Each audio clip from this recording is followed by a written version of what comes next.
Hello mga matagumpay learners! Welcome back to our channel. Previously po ay pinag-usapan natin yung pagkakaiba ng business loan at consumer loan. Ngayon naman, tatalakayin natin how to solve problems involving these two types of loan, specifically problems about mortgages and amortization. Whether you're planning to buy a home, start a business, or just curious about how loans work, understanding this concept can empower you to make smart financial decisions. So, get ready to conquer loan calculations with Math Tagumpay.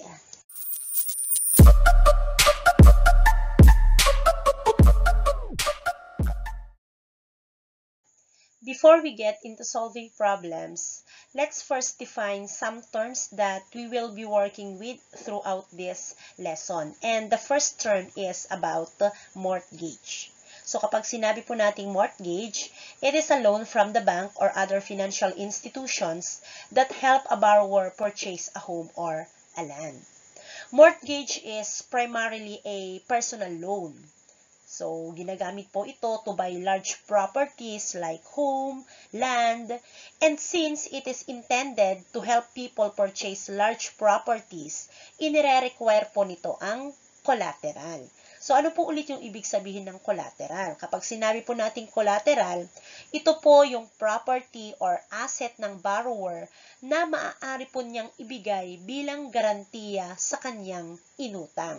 So, sa ganung paraan, kung sakaling hindi niya na po mabayaran yung kanyang obligasyon, yung kanyang utang, meron pong karapatan ang lender na kunin yung collateral bilang kabayaran sa kanyang utang. So, for example, if you apply for a loan to purchase a house, the house itself can serve as the collateral. Ibig sabihin, kapag hindi mo na kayang bayaran yung loan mo, the bank has the right to take ownership of the house. Pero, hindi naman po yun basta-basta mae-embargo ng bangko. Kasi, dadaan po yun sa legal process na tinatawag po nating foreclosure process. Another term is mortgagor. It is the one who borrows a mortgage. So, ito po yung taong nangungutang or humihiram ng pera. And mortgagee is the one who lends a mortgage. Typically, ito po yung mga bangko or other financial institutions. Ano po, sila po yung nagpapautang. Next, fixed rate mortgage is a type of mortgage where interest remains constant. We also have the term amortization. If we say amortization, it is a process of paying off debt with the regular payments made over time.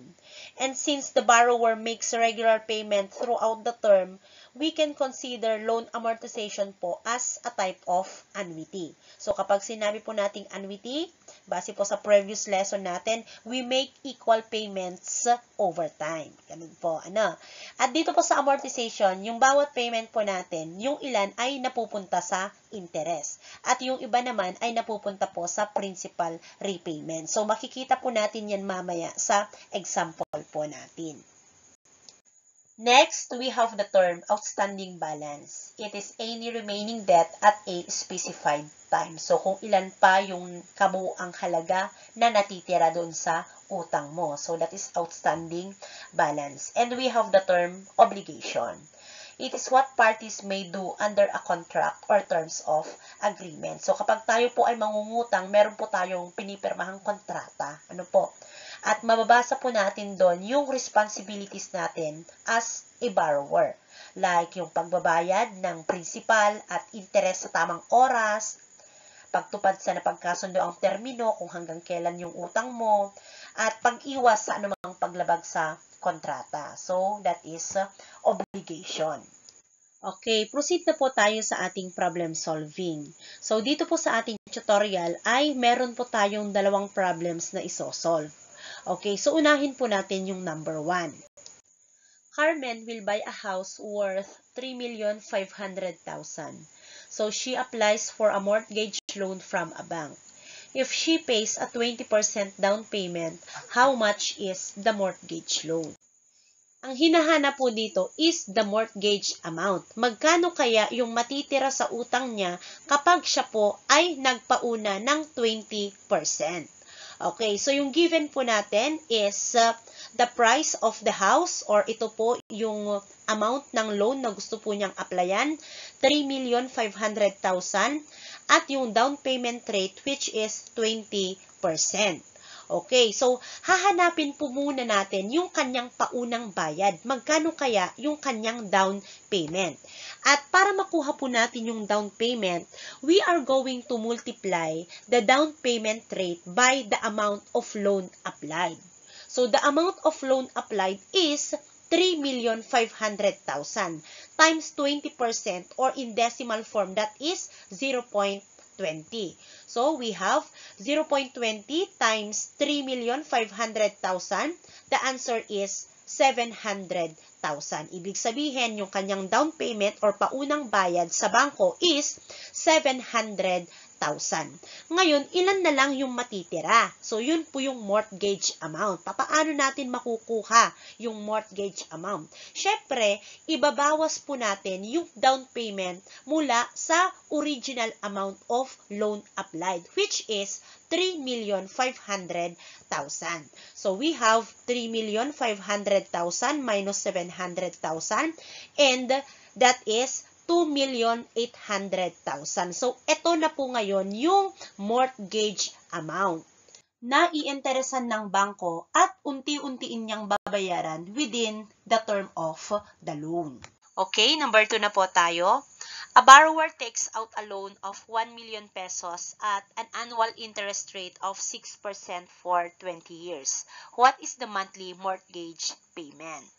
So, this problem says that the loan will be paid off through regular payments. So, monthly po yung kanyang pagbabayad. Yung proseso pong iyon ng pagbabayad ay tinatawag po nating amortization. Ano po? Now, how do we find the monthly mortgage payment? So, we are going to use the amortization formula. So, what is the amortization formula? We have R equals P times R over N all over 1 minus the quantity of 1 plus R over N raised to negative NT, where the capital letter R refers to regular payment, or that is the monthly mortgage payment. P is the principal, or that is the present value.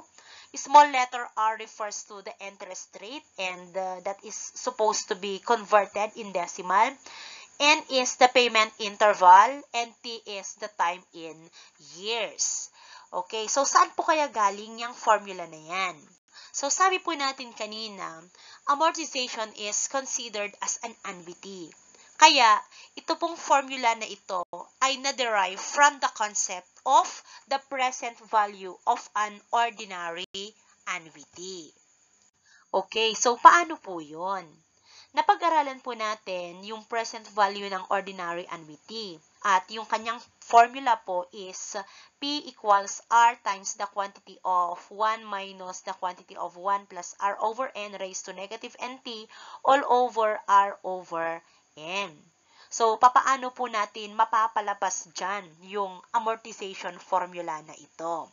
So, if we are going to divide both sides by this term, so, both sides po, ano po, para mabalance yung equation. So, makakancel po yan at ang matitira po ay R equals P over 1 minus the quantity of 1 plus R over N raised to negative NT all over R over N. At kapag sinimplify po natin ito, if we are going to use the rule in dividing fractions, ang makukuha po natin is R equals P times the quantity of R over N all over 1 minus the quantity of 1 plus R over N raised to negative NT. So, ito po ngayon yung ating amortization formula para makuha po yung regular payment. Okay, so bago po natin i-compute yung ating monthly mortgage payment, or that is the regular payment, let us identify first the information. So we have P, the principal, that is 1 million. The annual interest rate, 6%, or in decimal form, that is 0.06. The time in years, 20 years. And the end, that is the payment interval, that is 12. Kasi monthly po yung pagbabayad. Ngayon, kapag monthly yung pagbabayad at 20 years yung term of the loan, ilang months po siyang magbabayad? Yung kabuuan. So, 20 times 12, that is 240 months. So, ibig sabihin ay 240 months po na magbabayad po siya ng kanyang utang. Now, let us plug in the values to the formula. So, we have R equals P times R over N all over 1 minus the quantity of 1 plus R over N raised to negative NT. So, yung P po natin dyan, that is the principal, 1 million, times, ang small letter R po natin ay yung interest rate, 0.06 divided by the payment interval, which is 12, all over 1 minus the quantity of 1 plus 0.06 divided by 12 raised to negative 12 times 20. So, kapag ito po ay itatype po natin sa atin pong calculator dahil mahirap naman pong imano-mano yan. Ano po?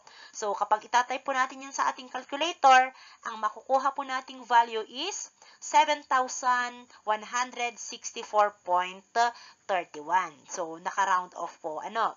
Ibig sabihin, yung kanya pong monthly mortgage payment is 7,164.31. So, ito po yung kanyang babayaran buwan-buwan. Okay, ano naman po yung tinatawag nating amortization schedule? So, very interesting po ng lesson na ito. Kaya, isinama ko po siya sa ating tutorial. So, kapag sinabi po nating amortization schedule, it shows the breakdown of each monthly payment into principal and interest. Mula doon sa buwan ng bayad mo, magkano yung napupunta sa principal at magkano yung napupunta sa interest. Early in the loan term, a larger portion of the monthly payment goes toward interest, while later payments go more toward reducing the principal.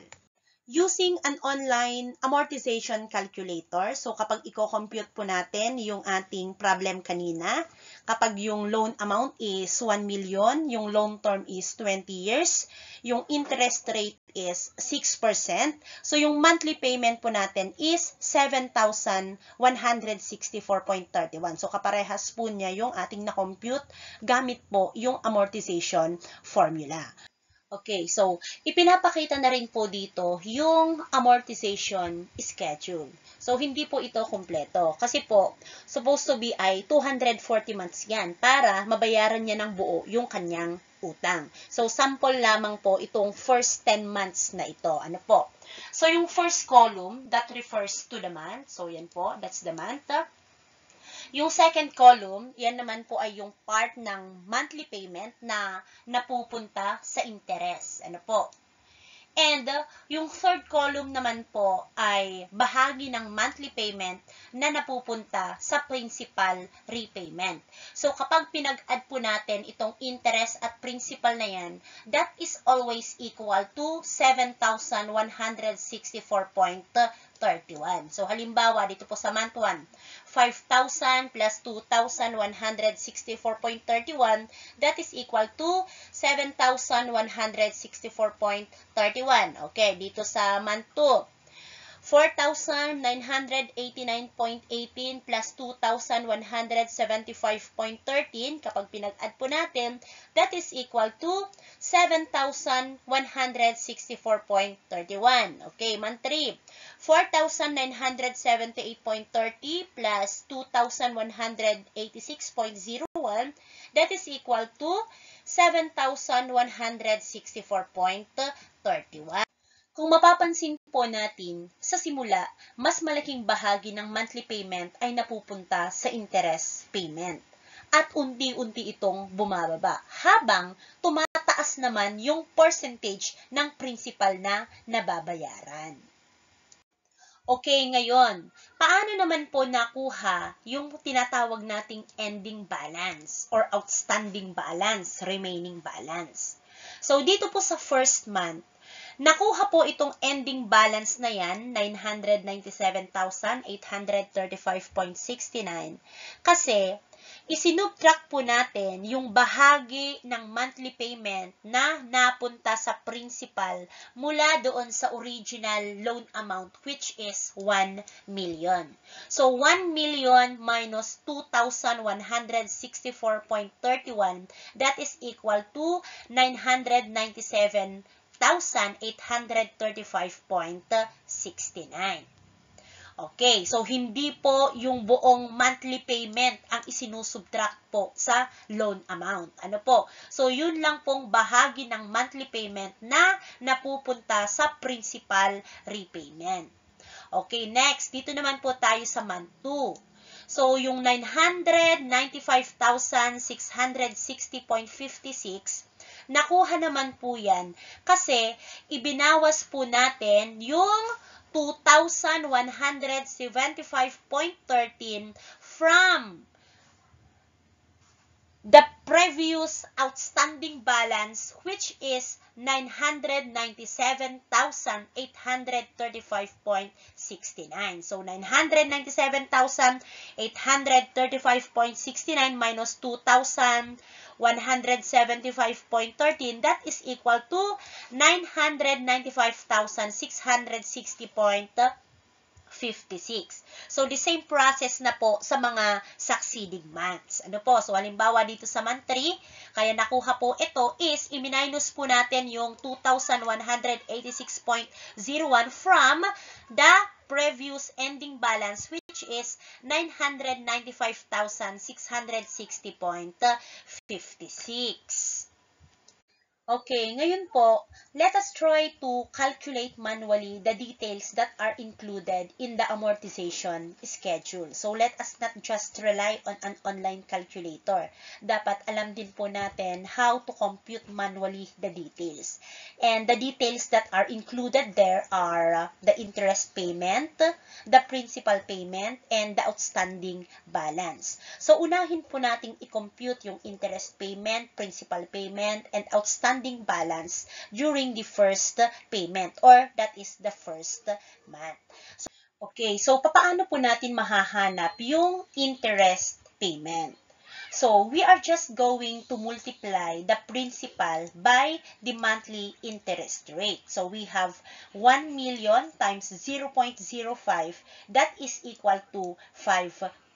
So, ibig sabihin, yung 5,000 mula doon sa monthly payment natin na 7,164.31 ay napupunta po bilang kabayaran sa interest. Ano po? Okay, next. How about the principal payment? So, ito po ay yung tira doon sa ating monthly payment. So, paano po makukuha yan?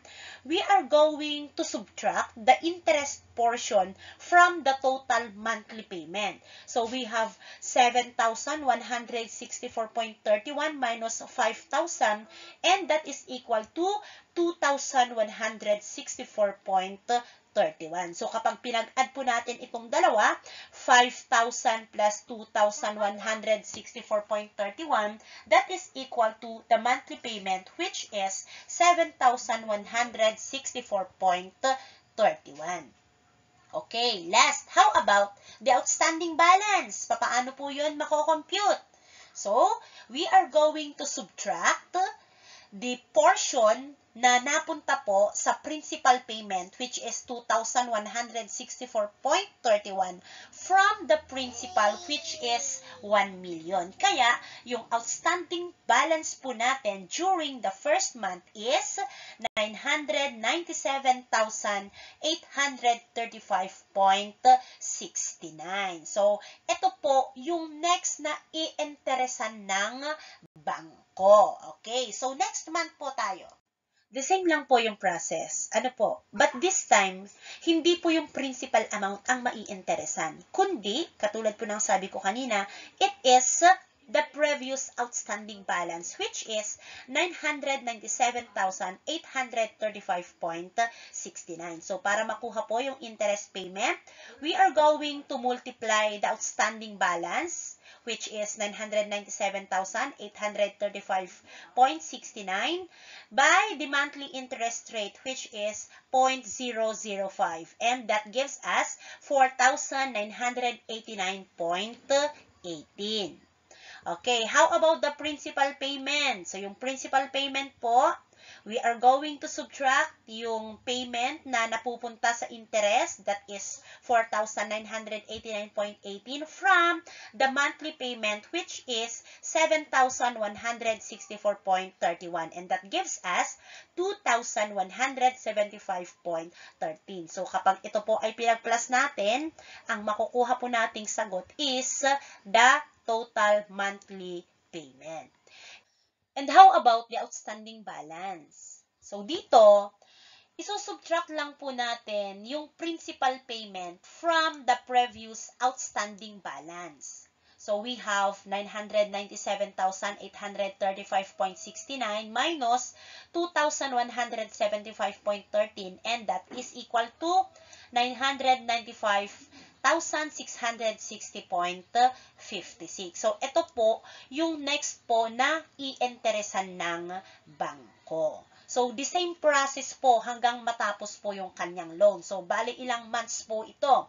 That is a total of 240 months. So, nasa second month pa lang po tayo. Ano po? So, yung month 3, month 4, up to 240th months, the same na po yung atin pong proseso para makompute yung interest payment, yung principal payment, at saka outstanding balance.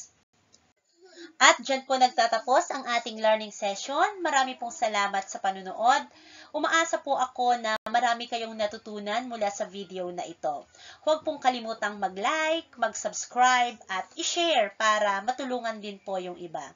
Hanggang sa muli, paalam!